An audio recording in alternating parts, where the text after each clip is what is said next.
On July 14th, 1789, the streets of Paris were filled with anger, fear, and determination. What began as an uprising in a turbulent city would forever alter the course of history.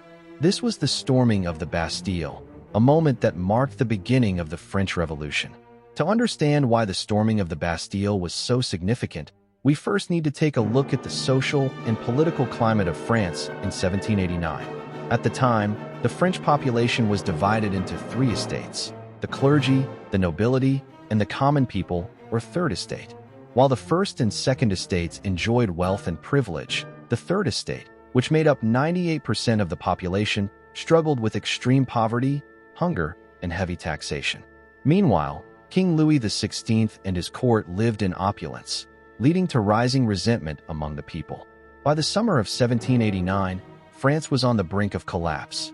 A financial crisis, exacerbated by costly wars, including the American Revolution, led to widespread unrest. The royal government was deeply in debt and unable to address the needs of its people. In response to growing unrest, King Louis XVI called the Estates General into session in May 1789, but this only intensified the situation. The Third Estate, feeling sidelined, declared itself the National Assembly and vowed to create a new constitution. The National Assembly's actions were a direct challenge to the king's authority, and this would set off a chain of events. As food shortages worsened and rumors spread of royal forces being mobilized against the people, the situation in Paris became more and more volatile. On July 14th, in a moment of desperation, Parisian revolutionaries turned their attention to the Bastille, a fortress that symbolized royal tyranny and oppression. The prison was largely empty by this point, but it housed a few political prisoners and, more importantly, stored a large arsenal of weapons and gunpowder. Armed with muskets and makeshift weapons, the revolutionaries marched toward the Bastille, demanding the release of prisoners and access to the weapons inside. The governor of the Bastille, Bernard-René Delaunay, initially tried to resist, but the crowd grew larger and more unruly. After hours of confrontation, with several people killed and injured, the gates of the Bastille were finally breached. The revolutionaries stormed the prison, capturing Delaunay and his guards. The prison's fall was swift, symbolic, and bloody. The fall of the Bastille was not just a military victory, it was a symbolic turning point in the French Revolution. It signaled to the monarchy that the people were no longer willing to tolerate oppression. The storming of the Bastille became a powerful symbol of the people's strength and unity in the fight for liberty and equality.